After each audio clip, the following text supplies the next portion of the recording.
जय श्री कृष्ण। नमस्कार। श्रीमद् भगवत गीता के अध्ययन के इस श्रृंखला में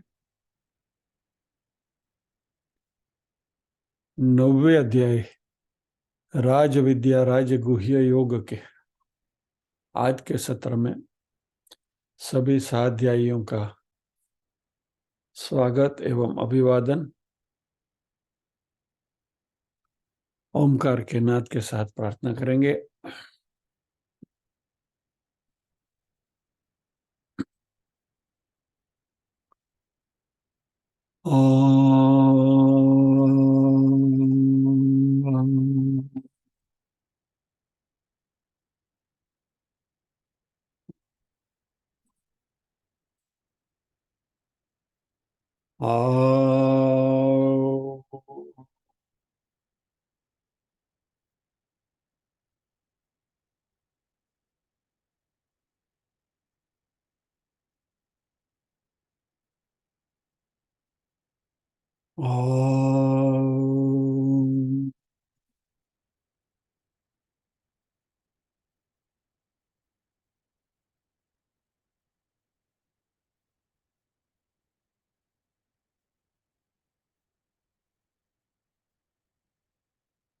वक्रतुंड महाकाय सूर्यकोटि समप्रभ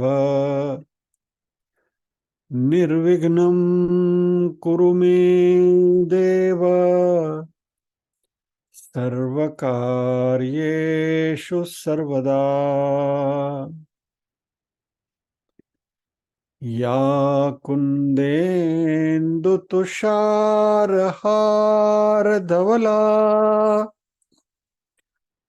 या शुभ्रवस्त्रावृता या वीणावरदण्डमण्डितकरा या श्वेतपद्मासना या ब्रह्माच्युतशङ्करप्रभृतिभिर्देवैः सदा वन्दिता सा मां पातु सरस्वती भगवती निःशेषजाड्यापहा।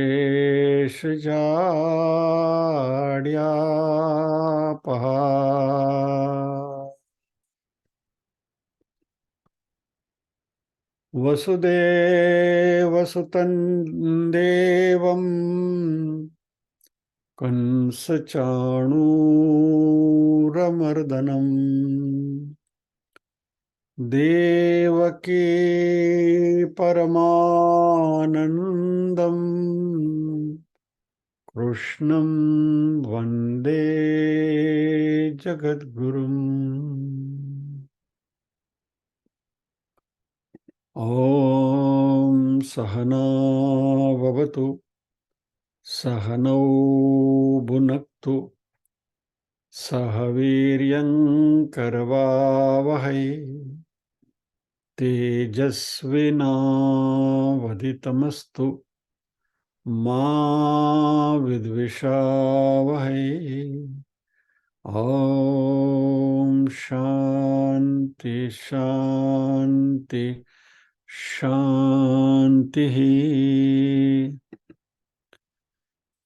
यत्र योगेश्वर कृष्णो यत्र पार्थो धनुर्धरः तत्र श्रीर्विजयो भूतिर्ध्रुवा नीतिर्मतिर्मम।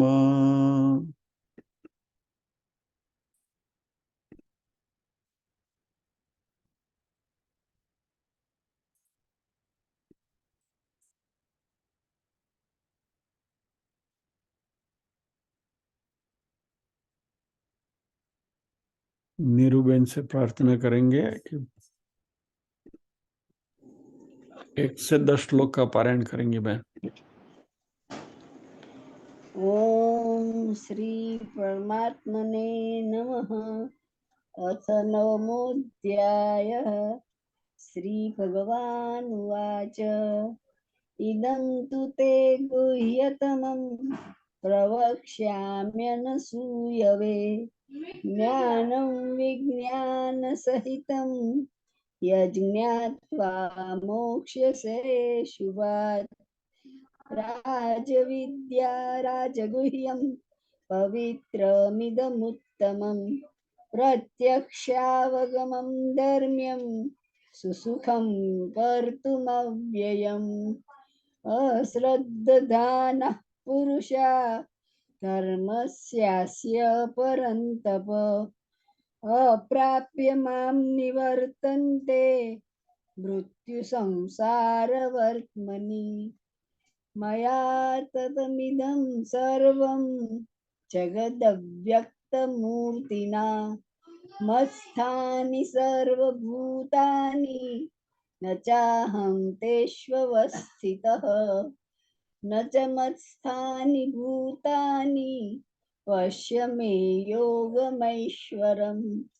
भूतभृन्न च भूतस्थो ममात्मा भूतभावनः यथाकाशस्थितो नित्यं वायुः सर्वत्र गोमहान् तथा सर्वाणि भूतानि मत्स्थानीत्युपधारय। सर्वभूतानि कौन्तेय प्रकृतिं यान्ति मामिकाम्। कल्पक्षये पुनस्तानि कल्पादौ विसृजाम्यहम्। प्रकृतिं स्वामवष्टभ्य विसृजामि पुनः पुनः। भूतग्राममिमं कृत्स्नम् अवशं प्रकृतेर्वशात्। भूतग्राममिमं कृत्स्नमवशं प्रकृतेर्वशात्। न च मां तानि कर्माणि निबध्नन्ति धनञ्जय। उदासीनवदासीन मसक्तं तेषु कर्मसु। मयाध्यक्षेण प्रकृतिः सूयते सचराचरम्। हेतुनानेन कौन्तेय जगद्विपरिवर्तते।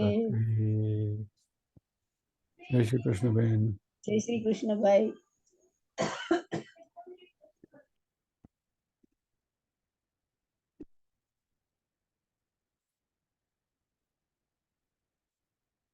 हम 11वें श्लोक पर हैं। अवजानन्ति मां मूढ़ा मानुषीं तनुमाश्रितं परं भावमजानन्तो मम भूत महेश्वरम। इस श्लोक के ऊपर हम बात कर रहे हैं। अवजानन्ति मां मूढ़ा मानुषीं तनुमाश्रितम। मूढ़ लोग जो हैं वह मुझे मनुष्य का देह धारण किया हुआ ऐसा समझते हैं।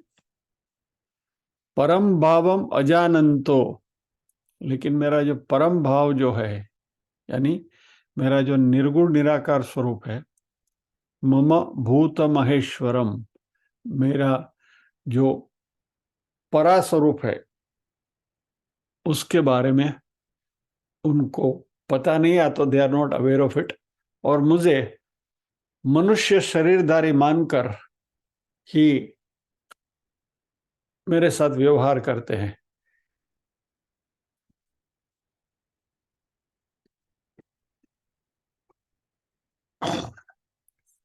श्लोक में प्रवेश करने से पहले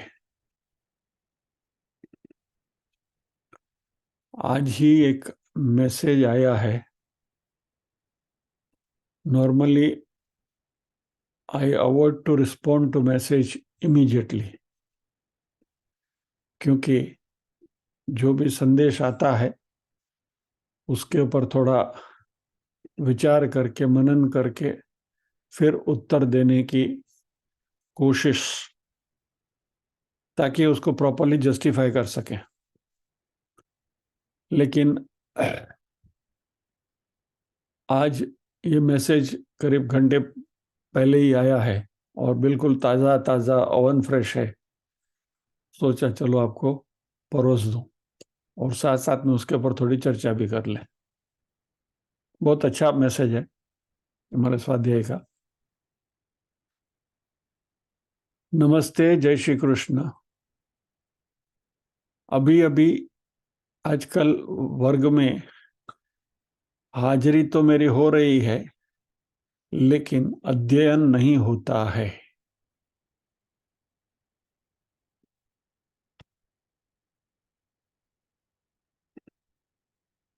कल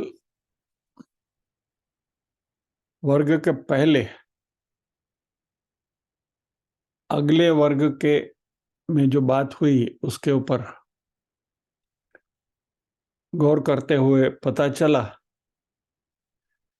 कि भगवान ने हमें मनुष्य जन्म उनको प्राप्त करने के लिए दिया है।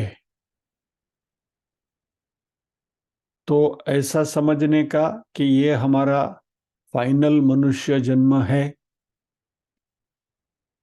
मैं पूरा मैसेज नहीं पढ़ता हूँ, I read it in parts so that उसका आंसर भी उसी तरह से दिया जा सके। नहीं, ये हमारा फाइनल मनुष्य जन्म नहीं है। भगवान मनुष्य जन्म देते हैं, लेकिन हमारे जो भी संचित कर्म बाकी बचे हैं वो प्रारब्ध बनकर हमारे सामने आते रहते हैं।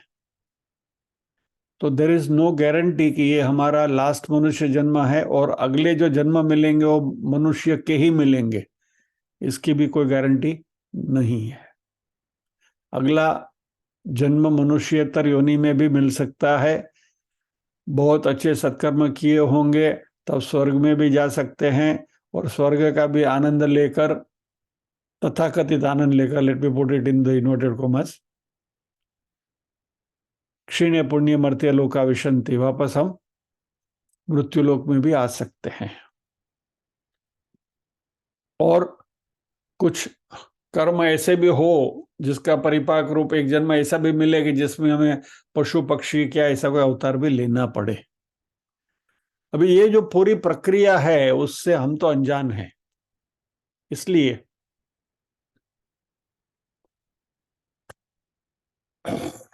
ये मान लेना कि ये मनुष्य जन्म है, यही अंतिम है, इसके बाद और कोई जन्म नहीं होने वाला है, यस, वो पॉसिबिलिटी है, वो शक्यता है। यदि हम ज्ञान मार्ग के उपासक हैं और यदि ये जो फ्लैश की बात हम बार बार करते रहते हैं वो फ्लैश हो गया, अहम ब्रह्मास्मि की अनुभूति हो गई, तो ये लास्ट जन्म है, मोक्ष मिल सकता है। इसको हम सद्यो मुक्ति कहते हैं। देह बना रहता है फिर भी ये मुक्ति की अनुभूति होती है, और जब ये देह छूट गया फिर बाद में पुनर्जन्म नहीं मिलता, ये हमारे शास्त्रों ने बताया है। यदि आप ऐसा चाहते हैं कि यही हमारा अंतिम जन्म हो, तो जो भी संचित कर्म जो भी प्रकार के हैं वो सारे जलकर खाक हो सकते हैं और ये जन्म में ही हमें मुक्ति मिल सकती है। So part number 1। Next paragraph, हम सात्विक मार्ग पर चल रहे हैं। मेरे में रजोगुण की मात्रा ज्यादा है, लेकिन मन के भाव और कर्म तो सात्विक ही हैं। मेरे इतने वर्षों की प्रार्थना भी है कि अगले जन्म में मैं ऐसे घर में मुझे जन्म मिले कि जहाँ मेरे पेरेंट्स, मेरे माता पिता ही मेरे गुरु बने और मुझे ब्रह्म की अनुभूति के लिए प्रेरणा दे, हमें मुझे आगे बढ़ने की दिशा बताएं। विचार बहुत अच्छा है। सबसे पहले तो इंट्रोस्पेक्शन जो चल रहा है वही अच्छी बात है कि भाई हमारे में कौन सा गुण की मात्रा ज्यादा है, रजोगुण ज्यादा है, सत्वगुण ज्यादा है, तमोगुण ज्यादा है, जो भी है। और मन की ये जो इच्छा है कि भाई अगला जन्म कैसा मिले, और वो बात भी छठे अध्याय में भगवान कहते ही हैं। क्या?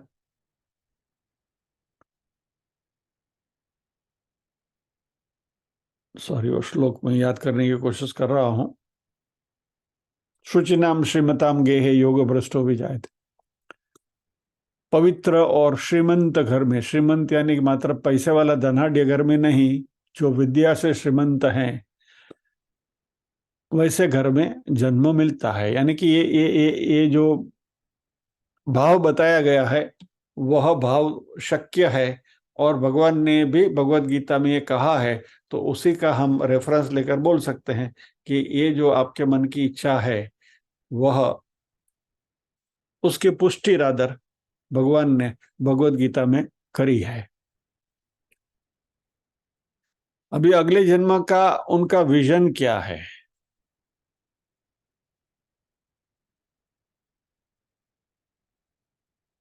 कि मेरी सज्जता इतनी हो मनुष्य के रूप में कि मैं पत्थर में से भी पानी निकाल सकूं।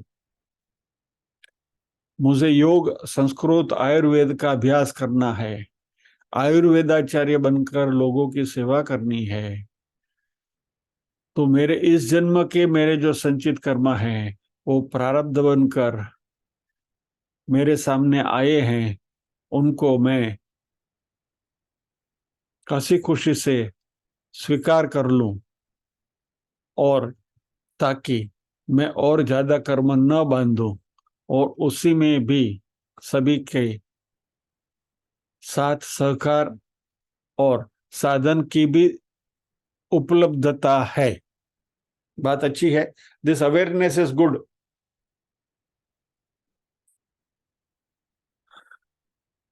उसका आगे कहते हैं कि अभी मेरे दूसरे जन्म में मेरी दूसरी फाइल यदि खुले और दूसरी योनि में जन्म मिले, इस विचार से ही मैं कहाँ मुझे कंपन आता है, और मुझे मार्गदर्शन करिए, और इस ज्ञान मार्ग पर चलने के बावजूद भी, या तो चलते हुए भी क्या कर सकें उसके बारे में मार्गदर्शन करिए। बहुत अच्छी अच्छी बातें लिखी हैं हमारे स्वाध्यायी ने। एटलीस्ट सबसे पहली संतोष की बात यह है कि जो अध्ययन हम करते हैं उस अध्ययन के ऊपर उनका मनन और कुछ हद तक निधि ध्यासन भी उनका हो रहा है, और ये अवेयरनेस आना सबसे बड़ी बात है। अभी यहाँ जो बातें हुई हैं, अगला जन्म मिले, कैसा मिले, ऐसा मिले तो मैं ये करूं, ऐसा मिले तो वो करूं, ये सारी जो इच्छाएं हैं, बहुत अच्छा है। यानी एटलीस्ट आप अपने आप को समाज को समर्पित करने के लिए, भगवान की सेवा में अपने आप को लगाने के लिए मानसिक रूप से तैयारी कर रहे हैं। फाइन। इस बात को मैं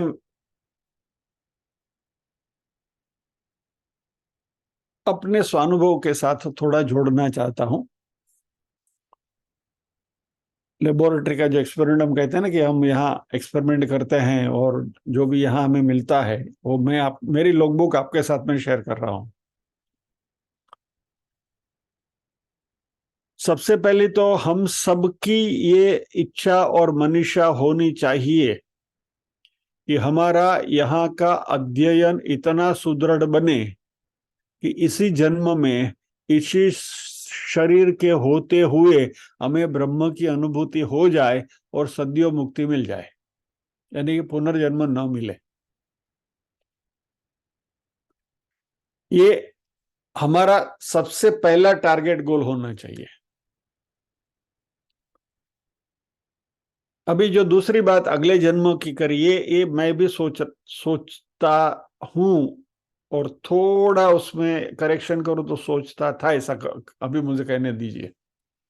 ये अवेयरनेस कुछ समय से आने लगी है।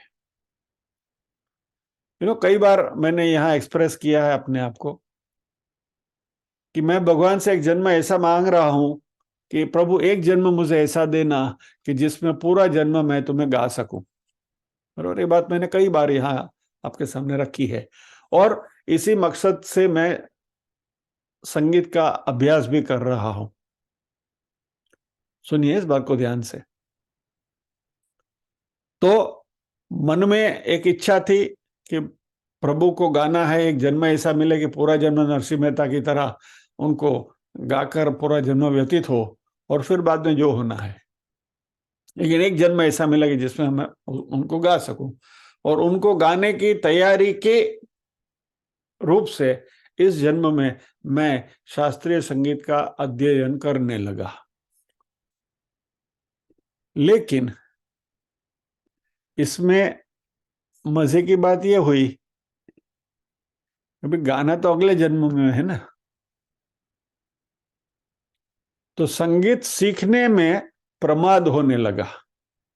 अभी ठीक है, इस जन्म में इतने तक पहुंचे, अगले जन्म में इसको आगे कवर कर लेंगे। तो गाना सीखने की जो मेरी प्रक्रिया थी संगीत सीखने की, उसमें प्रमाद होने लगा, इसमें ढील होने लगी, इसमें प्रगति जो थी, जो हिसाब से होनी चाहिए वो हिसाब से नहीं हो रही थी। तो ये भगवत गीता का अध्ययन यहीं करते करते आप सबके साथ ये अलर्टनेस मन में आई। ये मैं अपनी ही बात शेयर कर रहा हूं आपके साथ कि भाई नहीं, अगले जन्म तक क्यों इंतजार करें, भगवान को गाना ही है ना, तो इस जन्म में भी गा सकते हैं। Why should I wait for the next birth और फिर मैं भगवान को गाऊं। तो अभी जो मेरी मनीषा है उसमें करेक्शन हुआ। तो now I have started focusing on my health. अपनी तबीयत के ऊपर मैं ज्यादा भी थोड़ा कॉन्सेंट्रेट करने लगा, और ताकि मैं 100 साल जीऊं और इसी जन्म में परमात्मा को गाऊं। यानी 100 साल जीते जीते संगीत का अध्ययन भी इतना अच्छी तरह से करूं कि मैं इसी जन्म में परमात्मा को गा कर देह छोड़ूं, और अल्टीमेटली जो गोल है वो सद्यो मुक्ति का। फिर बाद में इस जन्म में ही सद्यो मुक्ति मिल जाए, देह छूट जाए, बात खत्म। 1 2 3। अभी ये मेरी मनीषा है, मैं अपनी बात कर रहा हूं, यानी कि ये मेरी लॉगबुक में आपके सामने रख रहा हूं, जो एक्सपेरिमेंट मैंने किए हैं ये मेटाफिजिकल लेबोरेटरी में। कहने का तात्पर्य यह है कि मनुष्य देह पाकर हमारी सबसे बड़ी मनीषा यही होनी चाहिए कि इसी जन्म में सद्यो मुक्ति मिल जाए। जो देह जिसके लिए दिया गया है उसी का ही हम उचित उपयोग करके इसी जन्म में मुक्ति प्राप्त करने की दिशा में आगे चले। और ये इच्छा जितनी तीव्र होती जाएगी उतना संसार में हमारा ध्यान धीरे धीरे कम होता जाएगा। यानी जो संसारिका हमारे पर जो चढ़ बैठी है वो धीरे धीरे उतर जाएगी। यानी भौतिक चीजें जो हैं उनमें हमारा इंटरेस्ट, हमारी रुझान अपने आप कम होती चलेगी। तो उन्होंने लास्ट पैराग्राफ में पूछा है कि भाई कुछ मार्गदर्शन करिए। मैं इसके लिए सक्षम हूं कि नहीं उसका पता नहीं है, लेकिन मैं अपने अनुभव से कह सकता हूं, मेरी लॉगबुक जो मैं उसके जो रीडिंग्स है मैं आपके सामने रख रहा हूं, कि यदि मेरी लॉगबुक आपको ठीक लग रही है, यानी दैट इंट्रोस्पेक्शन आपको करना है, वो जो तत्वबोध में जो पहले विवेक आता है ना, तो विवेक, अपना ही विवेक का उपयोग करना है। और ये बात यदि आप हमें जच रही है तो एक बात करें कि इसी जन्म में सद्यो मुक्ति मिले, इसके लिए ज्यादा से ज्यादा समय हम अध्यात्म के लिए दे। जो करने की मैं कोशिश कर रहा हूं, मैं करता हूं ऐसा नहीं कहूंगा। संगीत भी मैं सीखता हूं, तो जो भी बंदिशें सिखाई जाती हैं, तो मैं मेरे गुरुजी से हमेशा यही प्रार्थना करता हूं कि सभी बंदिशें मुझे कृष्ण के अनुरूप ही सिखाई जाए, यानी कि जिसमें कृष्ण की कुछ बात हो, ऐसी बंदिश मुझे सिखाई जाए, ताकि वो बंदिश भी गाते गाते अनुभूति कृष्ण की ही होती रहे। इन शॉर्ट, 24/7 ध्यान हमारा उसी में लगे लगे रहे, उसके लिए यदि हम प्रवृत्त रहें, तो भगवान ने भगवत गीता में ही कहा है कि मृत्यु के अंतिम क्षण में यदि आप मेरा ध्यान करोगे तो आप मुझे पा लोगे। तो उसका अभ्यास अभी से करते रहें कि भाई ऐसी कोई भी स्थिति आए, परमात्मा का नाम हमारे सामने पहले रहना चाहिए।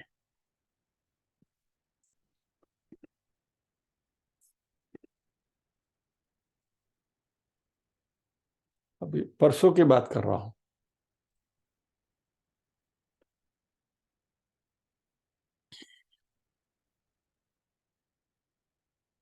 विथ ऑब्जर्वेशन मैंने देखा है मेरी प्रकृति के बारे में, मेरी हेल्थ के बारे में, कि जब भी मुझे गैस होता है इंडाइजेशन की वजह से, मेरी पुरानी ये है, सूरज जी को मालूम है, इंडाइजेशन की वजह से जब भी गैस होता है तो ऐसी कोई परिस्थिति होती है, तो फर्स्ट थिंग इज कि मेरे हार्ट बीट्स बढ़ जाते हैं, बीपीएम बढ़ जाते हैं। नॉर्मल ये 70 होने चाहिए, वो ऊपर चले जाते हैं। और अभी परसों की बात करूं, कुछ खाने पीने में कुछ गड़बड़ हो गई थी, तो रात को थोड़ा अस्वस्थ महसूस करने लगा कि अभी गैस हुआ है। वो पता चल जाता है कि अभी। फिर अभी जब ये परिस्थिति आई तो एम था कि भाई हमणा टपकी जसू, तो सच कह रहा हूँ, आई एम टेलिंग यू, आपके सामने सच बात रख रही है, यानी कि लॉगबुक ही मैं आपके सामने रख रहा हूँ, मैं मेरे लेबोरेटरी की। हमें हमणा टपकी गया तो मन में कोई विचार नहीं आता, मात्र श्री कृष्ण शरणम मम।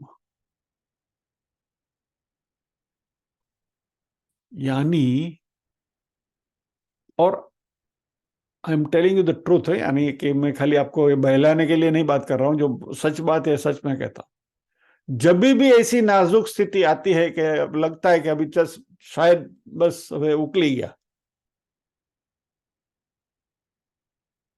तो ये अभ्यास के द्वारा परमात्मा का नाम ही हमारे मन में हो, यदि इसके बारे में हम सतर्क रहें, तो भी बात बन सकती है। ये मैं अपना अनुभव आपके साथ शेयर कर रहा हूं।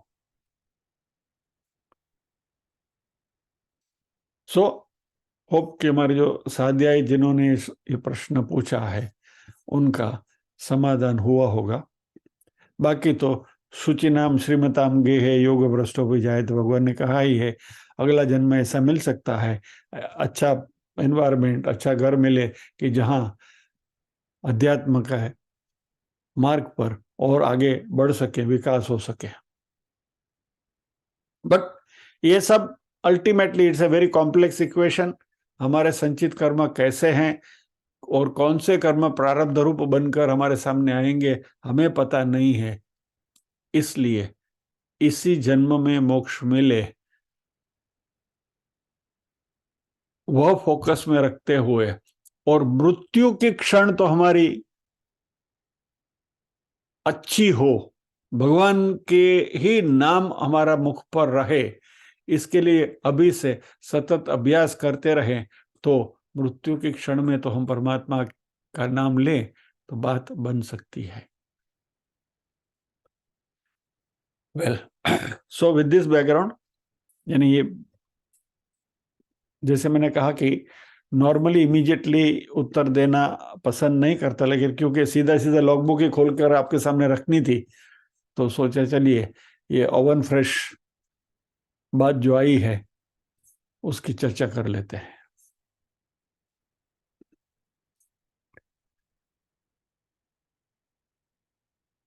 अब इस श्लोक में भगवान ने अपने विशेष प्रभाव की बात करी है।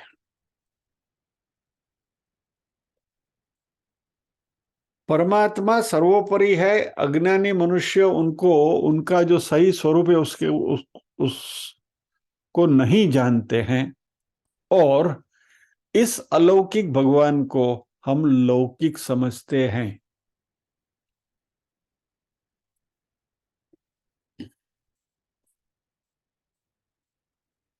एक्चुअली 10वें श्लोक तक भगवान कहते आए हैं कि वह अकर्ता है और अभोक्ता है, यानी कि ये संसार का सृजन भले ही उन्होंने किया, इस संसार का संचालन भी प्रकृति उनकी ही उनकी ही चेतना से कर रही है, लेकिन भगवान ने कह दिया है कि नचमाम तानी कर्माणि, 9वें श्लोक में ही कहा है भगवान ने, नचमाम तानी कर्माणि निबद्धन्ति धनंजय उदासीन वदासीनम असक्तम तेसु कर्मसु, यानी कि मेरा इस सृष्टि के सृजन, संचालन, प्रलय की जो भी सारी क्रियाएं हो रही हैं वो प्रकृति करती है। प्रकृति को करने के लिए जो चेतना मिलती है वो चेतना मेरे में से मुझसे मिलती है, लेकिन I am not responsible for it. एक लौकिक एग्जाम्पल छोटा सा आपको दे दूं कि मान लीजिए कि आपकी लाकड़ानी लाती से वो वो 100 मिल है लकड़े की, तो 100 मिल में क्या होता है कि एक बड़ी वर्टिकल सो चलती है और जिसमें लकड़ी काटी जाती है, बराबर, बड़े बड़ी लकड़ी आती है, उसमें रखते हैं और उसको काटी जाती है 100 मिल में। तो लकड़ी काटते काटते मान लीजिए कि आपने आपका हाथ काट दिया, तो जो मोटर को चलाने वाली जो इलेक्ट्रिसिटी है उसका कोई दोष?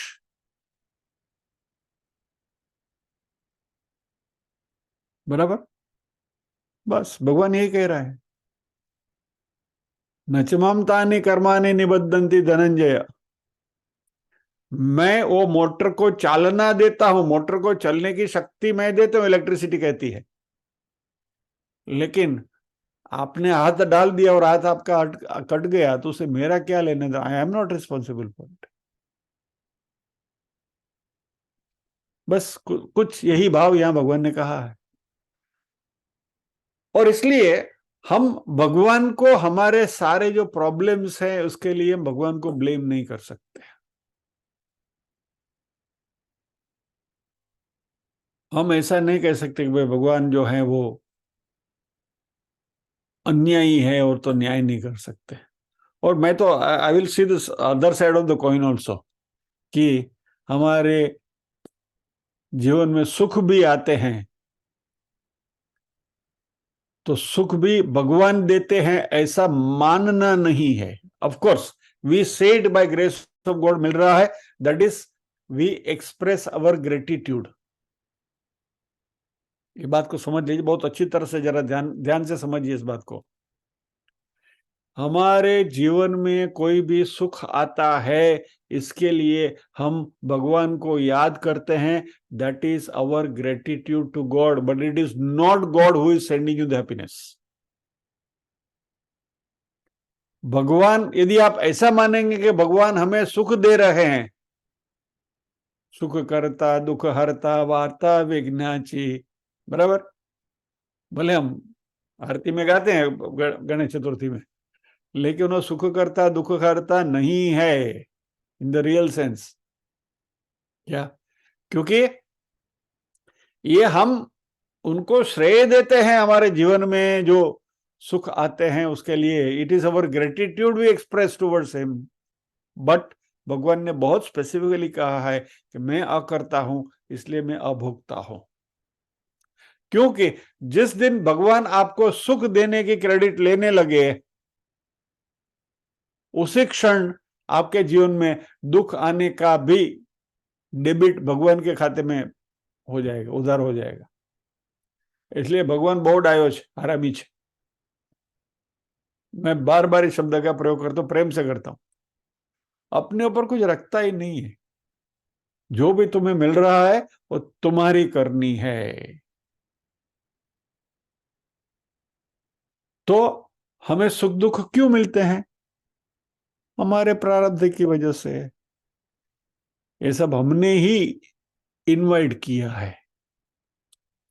तो मान लीजिए कि हमारे जो साथी आज की जिनकी हमने बात करी, उनको पुनर्जन्म अच्छा मिल गया, कोई ऐसा सूची नाम श्रीमता के है, तो क्या अभी ये जन्म में उन्होंने अच्छा कार्य किए, सत्कर्म किए, तो अगला जन्म अच्छा मिल जाएगा, ठीक है, fine. But it is because of your deed, it is not because of God's choice. इसमें भगवान का ये कर्म की थियरी भगवान ने इतनी अच्छी बना के रखी है, सेल्फ प्रोपगेटिंग, कि इसमें वो कहीं भी इंटरफेयर नहीं करते, तो अपने हिसाब से चलता है। It's a very complex equation, but it works. तो हम कभी न कभी करता थे, इसलिए अभी हम भोगता हैं, और अभी हम करता हैं तो आगे हम भोक्ता बनेंगे। सीधी सीधी बात है। करनी भी हमारी और भुगतना भी हमें है, अच्छा बुरा जो भी है, व्हाटएवर। और इसलिए भगवान को हमें कभी हमारे दुख दर्द के लिए ब्लेम नहीं करना चाहिए, और ये हम करते हैं। हम पूजा अर्चना, भगवान का भजन, नाम स्मरण, ये सब इसलिए करते हैं कि हमें संसार के दुखों से मुक्ति हो, मेरा कल्याण हो। एक स्वामी जी ने अपने प्रवचन में बहुत अच्छी बात करी थी कि एक महिला आई उनके पास,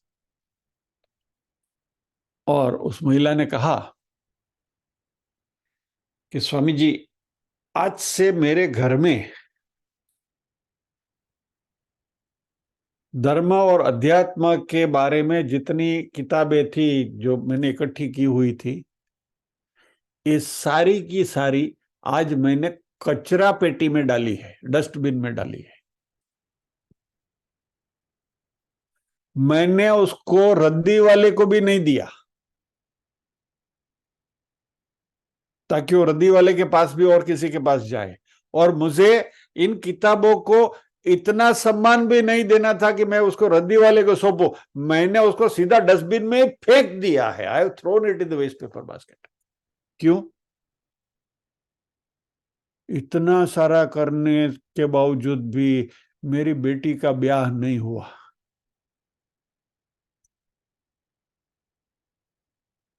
દીકરીનું સગપણ ન થયું તો घर में जितनी सारी किताबें थी, अध्यात्म की, धर्म की, भजन की, जो भी कुछ था, उठा के कचरा टोकरी में फेंक दिया।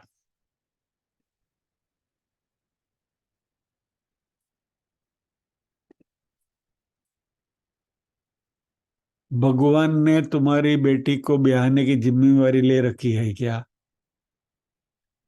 આપણે ગુજરાતીમાં કહે ને, એને ક્યાં ગધેડી ચાલી છે કે તમારા છોકરા નહીં પરણાવી દે?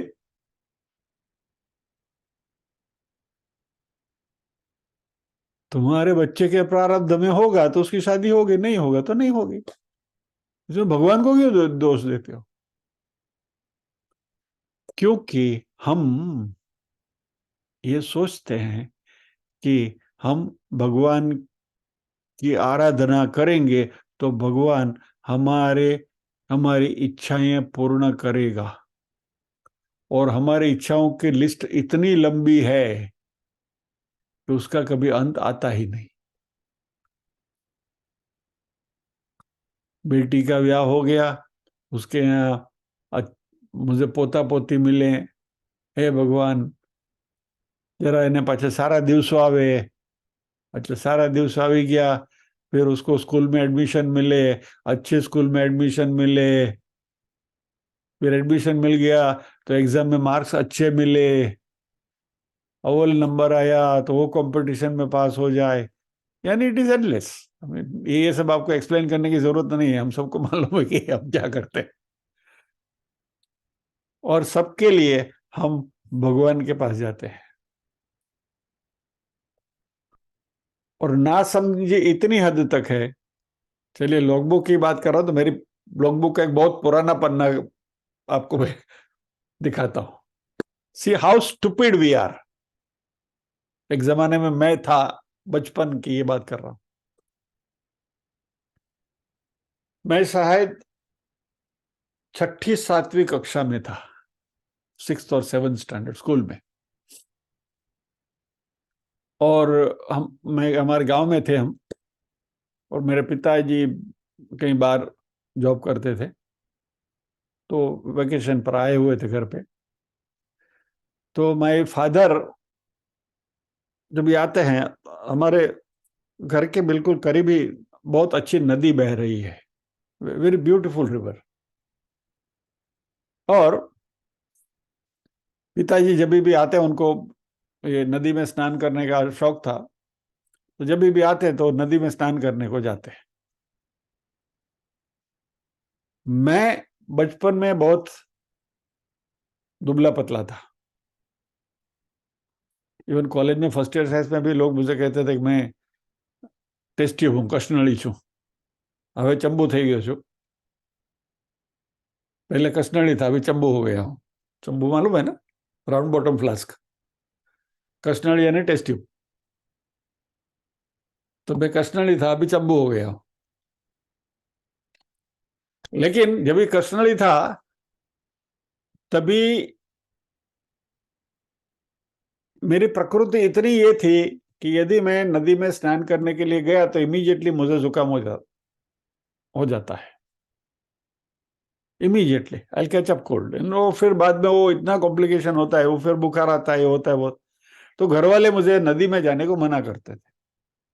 तो मेरे जो दोस्त लोग भी जो तो नदी में स्नान करने के लिए जाते थे, आई वॉज प्रोहिबिटेड, नहीं जाने का, नदी में नहीं जाने का।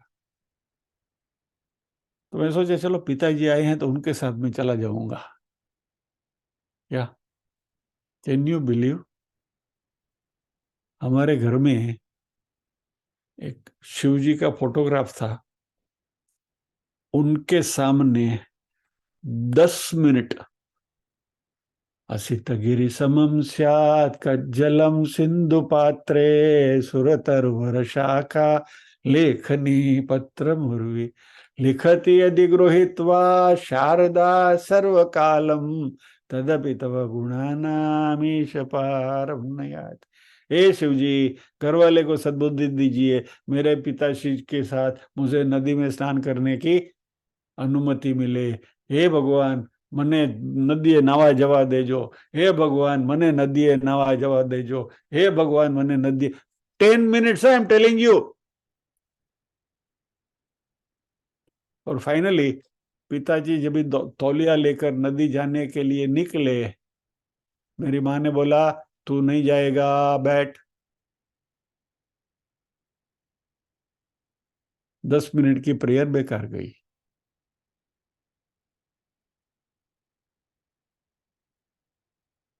अवजानन्ति मां मूढ़ा मानुषिम तन्माश्रितम।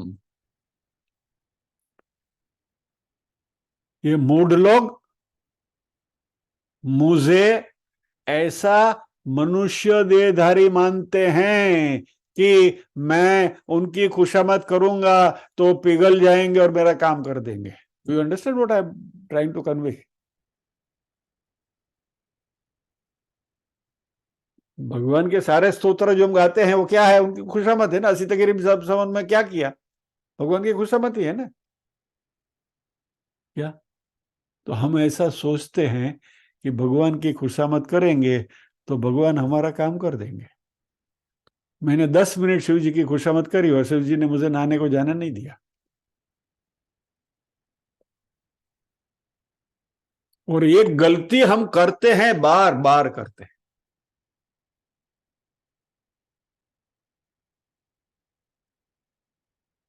अच्छा,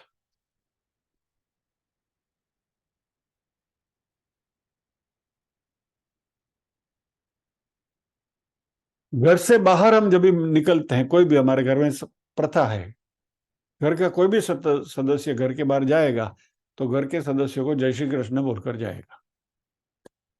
ये हमारे घर में प्रथा है। Anybody who goes out he says जय श्री कृष्ण टू एवरीबडी। तो ये जय श्री कृष्ण क्या किस लिए करते हैं हम? कुछ मिले इसलिए नहीं। It has become our way of life कि हम जो भी क्रिया करें उसमें परमात्मा को याद करें बस। It is a sense of gratitude, not to gain anything by remembering him. उनको याद करके उनसे कुछ पाने की ये नहीं है, इच्छा नहीं है, कि कुछ पाने की लालच नहीं है, लेकिन परमात्मा के प्रति हमारे मन में जो आदर है, जो भाव है, जो ग्रेटिट्यूड है, वो ग्रेटिट्यूड को हम बार बार एक्सप्रेस करते हैं कि हे प्रभु, मैं तुझे याद करता हूं। यह बात यदि हम बनाए रखेंगे तो मृत्यु के समय पर उस दिन उनकी याद आएगी। क्योंकि अभी रोज बाहर जाते हैं हम तो जय श्री कृष्ण बोल के जाते हैं, तब ये शरीर के छोड़ के जाना है तो उस दिन भी जय श्री कृष्ण बोलेंगे ना। हाँ, तो ये आदत अभी से डाली है तो तब तब काम आएगी। आदत नहीं डालोगे तो कैसे काम आएगा?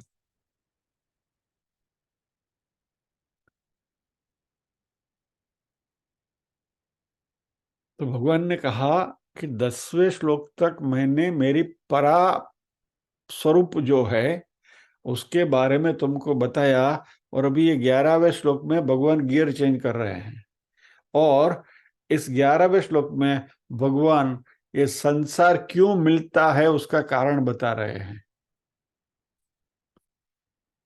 हमें इस संसार में तकलीफ क्यों आती है, संसार में दुख क्यों आते हैं? तो भगवान कहते हैं कि संसार में हमें तकलीफ आती है क्योंकि हम अस्थाई में स्थिरता शोधने की कोशिश, ढूंढने की कोशिश करते हैं।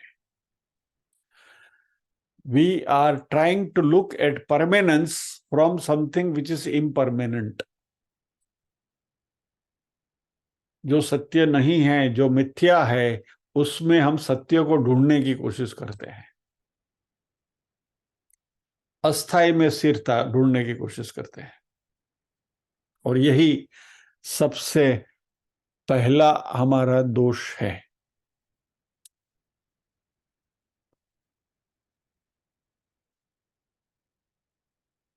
हमें असलामती में सलामती ढूंढनी है। We want to search security in something which itself is insecure.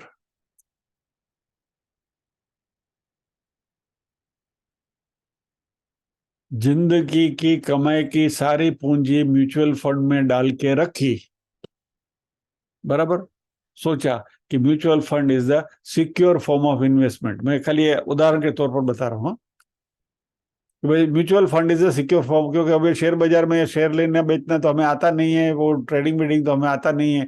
अभी पैसा फिक्स डिपॉजिट में बैंक में रखोगे तो बैंक में भी 1 लाख की डिपॉजिट सिक्योर है, बाकी तो सब अनसिक्योर्ड है, उसकी भी कोई गारंटी नहीं। आपने बैंक में 10 लाख रुपया रखा और बैंक डूब गई तो आपको 1 लाख मिलेगा, बाकी के 9 लाख की जिम्मेवारी बैंक की नहीं है।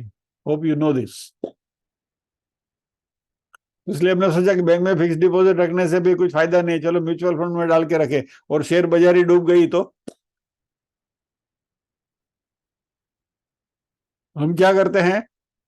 जो इनसिक्योर है उसी में सिक्योरिटी ढूंढ रहे हैं।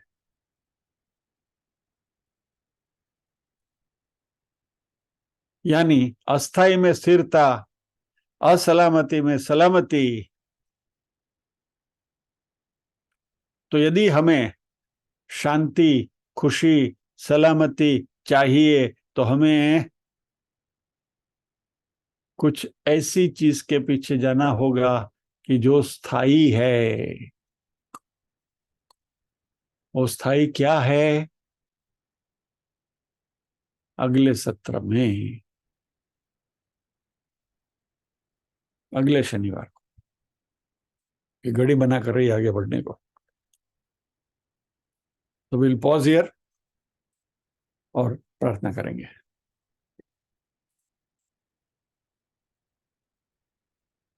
सॉरी, आज बातें कुछ करनी थी और हो कुछ गया। बट